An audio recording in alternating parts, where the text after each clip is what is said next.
నమస్కారం వార్తలకు స్వాగతం. ముందుగా ముఖ్యాంశాలు.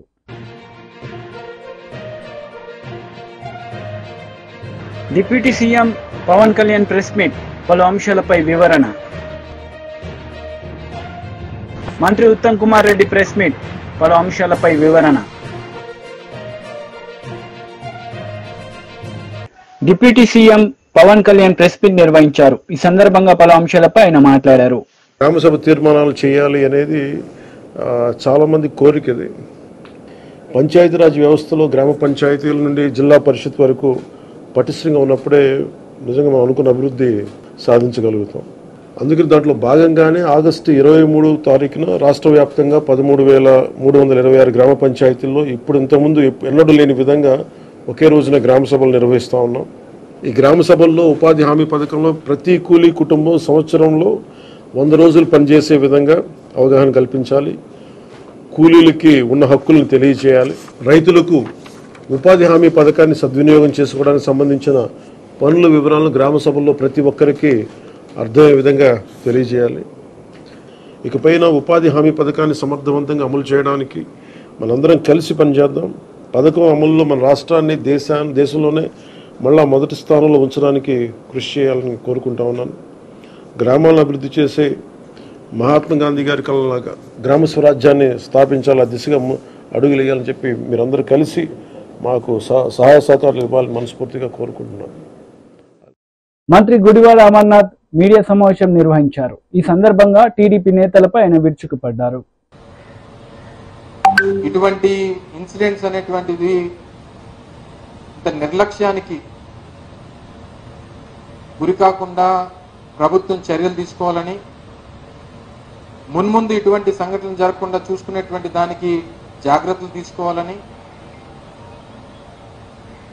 అనవసరమైనటువంటి అంశాల మీద దృష్టి పెట్టేటువంటి సమయాన్ని ఇటువంటి ఇన్సిడెంట్స్ జరగకుండా చూసుకునేటువంటి దానికి ప్రభుత్వం చర్యలు తీసుకోవాలని చెప్పి ఇప్పటికే మా పార్టీ అధ్యక్షులు జగన్మోహన్ రెడ్డి గారు ఒక ప్రకటన కూడా విడుదల చేసినటువంటి సందర్భాన్ని చూశారు. మరి వారి చిన్నారులు, చనిపోయినటువంటి చిన్నారులు చాలా మంది గిరిజన ప్రాంతాలకు చెందినటువంటి చిన్నారులు. మరి వారందరికీ కూడా వారి కుటుంబాలని ప్రభుత్వం ఆదుకోవాలని, ఇటువంటి ఘటనలు జరగకుండా చూసుకునేటువంటి బాధ్యత ప్రభుత్వం తీసుకోవాలని చెప్పి కూడా ఈ సందర్భంగా మీ ద్వారా ప్రభుత్వానికి తెలియజేసుకుంటాం. ముఖ్యంగా ఈరోజు మిమ్మల్ని అందరినీ కూడా ఆహ్వానించినటువంటి దానికి గల కారణం, ఇప్పుడే రాష్ట్ర ముఖ్యమంత్రి చంద్రబాబు నాయుడు గారు శ్రీ సిటీలో కొన్ని పరిశ్రమల్ని ప్రారంభోత్సవం, కొన్నింటికి శంకుస్థాపన కార్యక్రమాలు చేసినటువంటి సందర్భాన్ని ఈరోజు కొన్ని పత్రికల్లో పెద్ద ఎత్తున అడ్వర్టైజ్మెంట్స్ కానీ, లేదా వారు అక్కడికి వెళ్ళిన తర్వాత జరిగినటువంటి కార్యక్రమాలను కానీ చూసాం. అయితే నా ద్వారా ప్రజలకి చెప్పాల్సింది ఏంటంటే, అందులో ఒక ఇన్సిడెంట్, ఒక పరిశ్రమ ఏర్పాటు చేయాలంటే దానికి కావాల్సినటువంటి సమయం ఎంత? వారు ప్రభుత్వంలోకి వచ్చి 2 మాసాల 12వ తారీఖున అనుకుంటా బహుశా ప్రమాణ స్వీకారం చేసి 2 మాసాల ఒక వారం అయింది. ఈరోజు 16 పరిశ్రమలని ప్రారంభోత్సవం చేశారు. ఇప్పుడే కాదు, రానటువంటి ఇంకో 1.5, 2, 3 సంవత్సరాల వరకు జగన్మోహన్ రెడ్డి గారి హయాంలో మేము తీసుకొచ్చినటువంటి పరిశ్రమల్ని ప్రారంభోత్సవాలు చేయడానికి వారికి సమయం పడుతుంది. ఇదేదో ఆయన బ్రాండ్ని చూసి వచ్చినట్టుగా వారు మాట్లాడుతున్నటువంటి మాటలు చూస్తే కాస్త ఆశ్చర్యానికి గురి చేస్తుంది. ఎందుకంటే కనీసం ఒక 100 కోట్ల రూపాయలు పెట్టుబడి పెట్టి ఒక పరిశ్రమ పెట్టాలన్నా కనీసం 6 నెలల నుంచి సంవత్సరం సమయం పడుతుంది. ఈరోజు వారు ప్రారంభోత్సవాలు చేసినటువంటి ఏ ఒక్క పరిశ్రమ కూడా వారి బ్రాండ్ ఇమేజ్తోనో లేదా వారు ప్రభుత్వంలోకి వచ్చిన తర్వాత వచ్చినటువంటి కావు అనేటువంటి విషయాన్ని వారు గమనించి మాట్లాడితే బాగుండు అనేటువంటి అభిప్రాయాన్ని మాకు మీ ద్వారా ప్రజలకు తెలియజేయాలనేటువంటి ఉద్దేశంతో ఎందుకంటే కంపెనీలకి చాలా మట్టుకు శంకుస్థాపనలు మా ముఖ్యమంత్రి గారు కానీ నేను కానీ మా హయాంలో చేసినటువంటి కొన్ని భూములు ఇచ్చి అలాట్మెంట్స్ చేసి వారిని ఆకర్షించి ఇక్కడ మన దగ్గర పెట్టుబడులు పెట్టాలన్నటువంటి కార్యక్రమం చేసినటువంటి సందర్భాలు కానీ, లేదా రానటువంటి కాలంలో ఇప్పుడు కొన్ని శంకుస్థాపనలు కూడా వారు ఈరోజు కొన్ని భూమి పూజలు కూడా చేశారు, వాటికి అలాట్మెంట్స్ కానీ ఇవన్నీ కూడా జగన్మోహన్ రెడ్డి గారి హయాంలో వారి నేతృత్వంలో వారు ముఖ్యమంత్రిగా మేం ప్రభుత్వంలో ఉన్నప్పుడు చేసినటువంటి అలాట్మెంట్స్ అనేటువంటి విషయాన్ని వారు గమనించాలని చెప్పి సందర్భంగా కోరుతా ఉన్నా. ఏది ఏమైనప్పటికీ మార్కెటింగ్లో చంద్రబాబు నాయుడు గారిని మించినటువంటి వ్యక్తి మరొకరు లేరు అనేటువంటిది జగమెరిగినటువంటి సత్యం. ఏ కార్యక్రమం చేసినా ఎవరు పని చేసినా ఆ చేసినటువంటి పని నేనే చేశానని చెప్పుకునేటువంటి దాంట్లో వారిని మించినటువంటి వ్యక్తి మరొకరు లేరు అనేటువంటి విషయాన్ని కూడా మన అందరికీ తెలుసు. అది జగమెరిగినటువంటి సత్యం. ఉదాహరణకి భోగాపురంలో నిర్మిస్తున్నటువంటి ఎయిర్పోర్ట్ కానివ్వండి, లేదా శ్రీకాకుళం మూలపేటలో నిర్మిస్తున్నటువంటి పోర్టు కానివ్వండి, లేదా మచిలీపట్నంలో నిర్మిస్తున్నటువంటి బందర్ పోర్టు కానివ్వండి. మాజీ మంత్రి కేటీఆర్ మీడియా సమావేశం నిర్వహించారు. ఈ సందర్భంగా పలు అంశాలపై ఆయన మాట్లాడారు.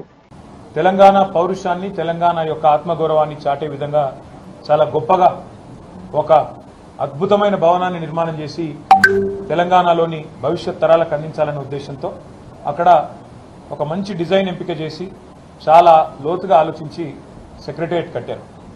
కట్టిన తర్వాత సెక్రటేరియట్కి ఏ డాక్టర్ బాబాసాహెబ్ అంబేద్కర్ వల్లనైతే తను రాసిన రాజ్యాంగంలో పెట్టిన ఆర్టికల్ 3 ఏదైతే ఉందో దానివల్లనే తెలంగాణ రాష్ట్రం ఏర్పడ్డది. కాబట్టి ఆ మహనీయుడికి ఘనమైన నివాళి అర్పించాలని చెప్పి సెక్రటేరియట్కి ఒక పక్కన ప్రపంచంలోనే అతిపెద్దదైన బాబాసాహెబ్ విగ్రహం పెట్టారు. అదేవిధంగా సెక్రటేరియట్ కూడా డాక్టర్ బాబాసాహెబ్ అంబేద్కర్ గారి పేరే పెట్టారు. దాంతోపాటు కేసీఆర్ గారు అసెంబ్లీలోనే చెప్పారు, ఆ సెక్రటేరియట్లో కూర్చుని పరిపాలించే పాలకులు ఎవరైనా భవిష్యత్తులో వారికి వందలాది మంది తెలంగాణ బిడ్డలు ఎవరైతే త్యాగాలు చేశారో, తమ ప్రాణాలు అర్పించారో, అమరులయ్యారో వారి ఆశయాలు, వారి త్యాగం నిరంతరం గుర్తుండే విధంగా, వారి త్యాగ నిరతి నిరంతరం జ్వలిస్తూనే ఉండే విధంగా అమర జ్యోతిని కూడా సెక్రటేరియట్కి ఎదురుగానే అద్భుతంగా ఒక పర్యాటకులను కూడా ఆకర్షించే విధంగా, అదేవిధంగా ఆ స్ఫూర్తి పాలకులకు కూడా నిరంతరం అందే విధంగా అమర జ్యోతిని ఎదురుగా పెట్టడం జరిగింది.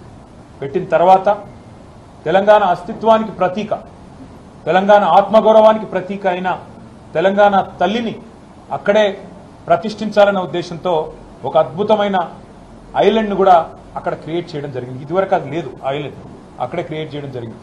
చేసి ఆనాడు దశాబ్ది ఉత్సవాల్లోనే నిర్ణయం తీసుకున్నాం అక్కడ తెలంగాణ తల్లిని ప్రతిష్ఠించాలని. కానీ ఈరోజు కాంగ్రెస్ పార్టీ ఎంత కుసంస్కార పార్టీ అంటే, ఆ ముఖ్యమంత్రి జై తెలంగాణ అన్నాడు, అంబేద్కర్ విగ్రహానికి దండయ్యాడు, 125 ఫీట్ల ఎత్తుల్లో ఉండే అంబేద్కర్ విగ్రహాన్ని కనీసం స్వతంత్ర దినోత్సవం నాడు కానీ 14 ఏప్రిల్ నాడు ఆయన జయంతి నాడు కానీ కనీసం అక్కడ లైటింగ్ ఏర్పాటు చేయరు, కనీసం పరిశుభ్రత కూడా పాటించరు. అమరజ్యోతి ఇంతవరకు కనీసం పర్యాటకుల కోసం ఓపెన్ కాలేదు. ఇంకా పైపెచ్చు ఇవన్నీ చాలదన్నట్టు ఏ రాజీవ్ గాంధీ గారైతే తెలంగాణ బిడ్డ అంజయ్యను అవమానించారో ఆ అంజయ్య గారి పేరు పక్కనే ఉండే పార్కుకు పెట్టింది ఆనాడు ప్రభుత్వం. కానీ అంజయ్య గారి పేరు పోయింది, అది లుంబిని పార్క్ అయింది. ఇప్పుడు ఏ అంజయ్య గారిని అయితే అవమానించిన వ్యక్తి ఉన్నారో ఆయన విగ్రహాన్ని తెచ్చి మా నెత్తిన రుద్దడం అంటే ఇది ఎంతవరకు న్యాయం అని చెప్పి వాళ్ళు నేను మా పార్టీ తరఫున అడుగుతా ఉన్నాం. మేము 10 ఏళ్లు చాలా సంస్కారవంతంగా వ్యవహారం చేసినాం. రాజీవ్ ఆరోగ్యశ్రీ అనే పథకం ఉంటే దాని పేరు మార్చలేదు, అట్లే కొనసాగించాం. మా పేరు పెట్టుకోవచ్చు, ఇంకో పేరు పెట్టవచ్చు, కానీ మార్చలేదు. రాజీవ్ రహదారి అని స్టేట్ హైవే ఉంటే దాని పేరు కూడా మార్చలేదు. రాజీవ్ గాంధీ యూనివర్సిటీ అని IIIT బాసరకు పేరుంటే నాలెడ్జ్ యూనివర్సిటీ అని దాన్ని కూడా మార్చలేదు, కొనసాగించినాం. ఉప్పల్లో ఉండే అంతర్జాతీయ స్టేడియంకు రాజీవ్ గాంధీ స్టేడియం అని పేరున్నా దాన్ని కూడా కొనసాగించినాం తప్ప మార్చలేదు. అదే మాదిరిగా అంతర్జాతీయ విమానాశ్రయం పేరు రాజీవ్ గాంధీ అంతర్జాతీయ విమానాశ్రయం ఉన్నా దాన్ని కూడా కొనసాగించినాం తప్ప కుసంస్కారవంతంగా ఆలోచన చేయలేదు. కానీ ఇవాళ బాధతోనైనా చెప్పక తప్పడం లేదు. మీరు తెలంగాణ తల్లిని అవమానించిన తర్వాత తెలంగాణ అస్తిత్వానికి ప్రతీక అయిన మనందరి తల్లి లాంటి తెలంగాణ తల్లిని మీరు అగౌరవపరిచిన తర్వాత తప్పకుండా ఈ మాట బాధతోనే చెప్తా ఉన్నాం. రాజీవ్ గాంధీ గారు మరి తెలంగాణకు ఆయనకు సంబంధం ఏందో నాకే తెలియదు. రాహుల్ గాంధీ దగ్గర మార్కులు కొట్టేయాలంటే మీ గాంధీ భవన్లో పెట్టుకో, లేదా జూబ్లీహిల్స్లో నీ ఇంట్లో పెట్టుకో, ఎవరు వద్దంటలేదు. కానీ ఇవాళ తెలంగాణ సెక్రటేరియట్ ముందు రాజీవ్ గాంధీ విగ్రహాన్ని పెట్టి ఏ కాంగ్రెస్ పార్టీ అయితే వందలాది మంది పిల్లల ప్రాణాలు తీసిందో ఆ కాంగ్రెస్ పార్టీ మళ్ళొక్కసారి క్రూర పరిహాసం ఆడే విధంగా తెలంగాణతో, తెలంగాణ అస్తిత్వాన్ని, తెలంగాణ ఆత్మగౌరవాన్ని దెబ్బతీసే విధంగా వ్యవహారం చేస్తా ఉన్నారు. మేము తప్పకుండా మాటిస్తా ఉన్నా మా తెలంగాణలోని అన్నదమ్ములకి, ఆడబిడ్డలకి, మన పోరాటమే అస్తిత్వ పోరాటం, ఆత్మగౌరవ పోరాటం. తప్పకుండా మనం మళ్ళీ తిరిగి వస్తాం. అది కాంగ్రెస్ వాళ్ళకు తెలుసు, మీకు తెలుసు, మాకు తెలుసు. 4 ఏళ్లలో మళ్ళీ కేసీఆర్ గారి నాయకత్వంలో తిరిగి తెలంగాణలో ప్రభుత్వం కూడా మనది ఏర్పడుతుంది. ఏర్పడ్డ తర్వాత వెంటనే తప్పకుండా రాజీవ్ గాంధీ గారి విగ్రహాన్ని అక్కడి నుంచి సకల మర్యాదలతో తొలగిస్తాం. అక్కడి నుంచి వారు కాంగ్రెస్ వారు ఎక్కడికి కోరుకుంటే అక్కడికి తరలిస్తాం. అక్కడ మాత్రం ఖచ్చితంగా తెలంగాణ తల్లి విగ్రహాన్ని పెడతాం. కాంగ్రెస్ నేతలు మీడియా సమావేశం నిర్వహించారు. ఈ సందర్భంగా పలు అంశాలపై వారు మాట్లాడారు. శాసనసభ్యులు, శాసన మండలి సభ్యులు, మరి అందరికీ నేను నమస్కారం తెలియజేస్తూ ఈరోజు మేము ఈ ప్రెస్ మీట్ ఉద్దేశం, లక్ష్యం రాష్ట్రంలో ప్రతిపక్షాలు ఒక తప్పుడు వాదనతో, ఒక రాజకీయ దురుద్దేశంతో రైతుల్లో ఆందోళన కలిగిస్తున్న విషయం గమనించి చాలా విషయాలు క్లారిఫై చేయాలనే ఉద్దేశంతో ఈ ప్రెస్ మీట్ పెట్టడం జరిగింది. నిస్సందేహంగా స్వతంత్ర భారతదేశంలో ఈరోజు తెలంగాణలో కాంగ్రెస్ ప్రభుత్వం, ముఖ్యమంత్రి రేవంత్ రెడ్డి గారు, ఉప ముఖ్యమంత్రి బట్టి విక్రమార్క గారు, వ్యవసాయ శాఖ మంత్రి తుమ్మల నాగేశ్వరరావు గారి ఆధ్వర్యంలో చేసిన రుణమాఫీ స్వతంత్ర భారతదేశంలో ఎక్కడా ఎన్నడూ జరగలేదు. ఇది యావత్ భారతదేశంలో కూడా అందరికీ ఒక గొప్ప సందేశం, సంకేతం పోయిందని చెప్పి నేను మనం చెప్తున్నాను. నేను గత 5 ఏళ్లు పార్లమెంట్ లో ఉండి అనేక రాష్ట్రాల్లో అగ్రికల్చర్ డిస్ట్రెస్ గురించి అనేక విషయాల్లో పార్లమెంట్ లో కూడా చర్చల్లో పాల్గొన్నాం. అక్కడున్న వాళ్ళు కూడా రైతులకు అనేక విధాలుగా మోసం చేశారు.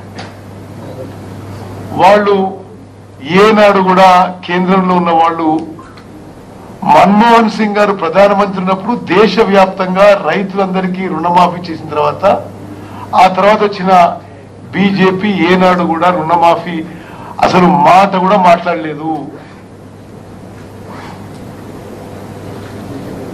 అదేవిధంగా వాళ్ళు గత 5-10 ఏళ్ల నుంచి రైతుల ఆదాయం రెట్టింపు చేస్తామని చెప్పి ఒక ఫ్లాగ్షిప్ స్లోగన్ గా పెట్టి డబ్లింగ్ ఆఫ్ ఫార్మర్స్ ఇన్కమ్ అనేక మార్లు ఆ విషయాన్ని పార్లమెంట్ లో, బడ్జెట్ సెషన్ లో బయట మాట్లాడి ఆ విషయంలో కూడా రైతుల మేలు కోసం ఒక్క స్టెప్ కూడా తీసుకోలేదు. ఆనాడు మన్మోహన్ సింగ్ ప్రభుత్వం రైతు రుణమాఫీ పెద్ద ఎత్తున చేయడం జరిగింది. దేశవ్యాప్తంగా ఒక విప్లవాత్మక అడుగు ముందుకేసింది రైతులకి మేలు చేయడానికి. ఈరోజు తెలంగాణలో కాంగ్రెస్ ప్రభుత్వం అంతటి విప్లవాత్మక మార్పు తీసుకురావడానికి, రైతుల జీవితాల్లో రుణ విముక్తి చేయడానికి ఒక సాహసోపేతమైన ఒక రెవల్యూషనరీ స్టెప్ మేము తీసుకున్నాం. అప్రిషియేట్ చేయకపోగా ఒక రాజకీయ దురుద్దేశంతో ప్రతిపక్షాలు తప్పుడు ప్రచారం చేయడం, ఒక గందరగోళ వాతావరణం సృష్టించే ప్రయత్నం చేస్తున్న విషయాన్ని యావత్ తెలంగాణ రైతాంగానికి వైసీపీ లీడర్ మీడియా సమావేశం నిర్వహించారు. ఈ సందర్భంగా పలు అంశాలపై ఆయన మాట్లాడారు. ఆంధ్రప్రదేశ్ రాష్ట్రంలో దౌర్జన్యాలు, దహనకాండలు, అల్లర్లు, మానభంగాలు ఇలాగా ఆంధ్రప్రదేశ్ అంతా కూడా ఎప్పుడు కూడా లేని విధంగా అగ్నిగుండంలో మారుస్తూ ఉన్నారు. గతంలో లోకేష్ గారు చెప్పినట్టు రెడ్ బుక్ రాజ్యాంగాన్ని నడుపుతా ఉన్నారు ఆంధ్రప్రదేశ్ రాష్ట్రంలో. ఇది ఇవాళ క్లియర్గా తేటతెల్లం అవుతా ఉంది. ఇన్ని హత్యలు జరుగుతూ ఉన్నాయని సాక్షాత్తు మరి జగన్మోహన్ రెడ్డి గారు దేశ రాజధాని ఢిల్లీలో ఆయన ప్రొటెస్ట్ కార్యక్రమం దేశం అంతా కూడా అక్కడ ఉన్న ఎంపీలకి ప్రభుత్వాలకి తెలిసే విధంగా ఇక్కడ హత్యా రాజకీయాలు జరుగుతున్నాయి, దీన్ని ఆపాలి అనే కార్యక్రమంతో ఆయన ఢిల్లీలో ప్రొటెస్ట్ కార్యక్రమం చేస్తే దాన్ని ఇష్యూ డైవర్షన్ అంటే లోకేష్ క్లియర్గానే చెప్పాడు, రెడ్ బుక్లో మేము రాసుకుంటున్నాము, రెడ్ బుక్ ప్రకారంగానే మేము రాజ్యాంగం చేస్తామని చెప్పింది అలా చేస్తూ ఉన్నారు. దాన్ని వెంటనే ఇష్యూ డైవర్షన్ చేసే కార్యక్రమం మదనపల్లిలో డైరెక్ట్గా చంద్రన్న ఫైల్స్ ఒకటి ఈ మధ్య కొత్తగా తయారు చేశాడు చంద్రబాబు నాయుడు గారు. చంద్రన్న ఫైల్స్ అని మొదలుపెట్టాడు. అంటే ఏదో రకంగా సూపర్ 6 అనే హామీలు ఇచ్చారు వాళ్ళు. ఆ సూపర్ 6 హామీల్ని డైవర్ట్ చేయాలి ప్రజలకి అని చంద్రన్న ఫైల్ స్టార్ట్ చేశాడు. మదనపల్లిలోనంట అక్కడ అగ్ని ప్రమాదం జరిగితే పెద్దిరెడ్డి రామచంద్రారెడ్డి గారి పైన ఏదో రకంగా బురద జల్లాల అనే కార్యక్రమం చేస్తూ ఏదైతే ఎలక్షన్ టైంలో ల్యాండ్స్కి సంబంధించి ఆ ఇష్యూ జరిగిందో, ఏదైతే దాన్ని ఏంటన్నది ల్యాండ్ టైటిలింగ్ ఇష్యూ, దాన్ని ప్రభుత్వం అప్పుడున్న జగనన్న పైన ఏ రకంగా అయితే బురద జల్లారో సేమ్ అదే తరహాలో ఈ ఫైల్స్ అనే కార్యక్రమం స్టార్ట్ చేశారు. నాకు ఒకటి అర్థం కాని అంశం ఏంటంటే ఆ రోజు ఆంధ్రప్రదేశ్లో జనాలు అందరూ కూడా నిజంగా నమ్మే విధంగా ఒక హెలికాప్టర్ని పెట్టి ఆ హెలికాప్టర్ మీద డీజీపీ గారిని ఏదైతే సిఐడి చీఫ్ని వీళ్ళందరినీ కూడా హెలికాప్టర్ ద్వారా పంపించి మళ్ళీ ఏదో డాగ్ స్క్వాడ్ అంట ఇన్ని రకాల కార్యక్రమాలు చేశారే. ఇప్పుడు మరి మీ ప్రభుత్వం ఉంది కదా, నిజంగా అక్కడ ఏమన్నా అక్రమాలు కానీ అవకతవకలు కానీ ఇవాళ మేము సూటిగా ప్రశ్నిస్తున్నాం. ఆ రోజు పెద్దిరెడ్డి గారే ఛాలెంజ్ చేశారు, ఏదన్నా ఉంటే బయట పెట్టు అని సవాల్. మరి దానికి ఏం చేశావు అని అంటే దానికి సమాధానం లేదు. మరి రెండోది ఏదైతే పోలవరం ప్రాజెక్టు మేము డే 1 నుంచి చెప్తా ఉన్నాం. ఆ పోలవరం ప్రాజెక్టులో డయాఫ్రమ్ వాల్ గురించి ఎత్తుకుంటానే ఉన్నాం. ఒక పక్కన స్పిల్వే పనులు కంప్లీట్ కాలేదు, ఇంకో పక్కనేమో 2 కాఫర్ డ్యాముల పనులు కాలేదు. కంప్లీట్ కాకుండా నేను డయాఫ్రమ్ వాల్ ఎత్తుకున్నాడు, డయాఫ్రమ్ వాల్ కన్స్ట్రక్షన్ చేశాడు. వరదలు వస్తే ఆ డయాఫ్రమ్ వాల్ బ్రీచ్ అవుతుంది, ఆ ఏరియా అంతా కూడా కవర్స్ పడతాయని డే 1 నుంచి చెప్తానే ఉన్నాం. అది మొన్న ఇంటర్నేషనల్ ఎక్స్పర్ట్స్ వచ్చారు, కెనడా నుంచి అమెరికా నుంచి 4 వ్యక్తులు వచ్చారు.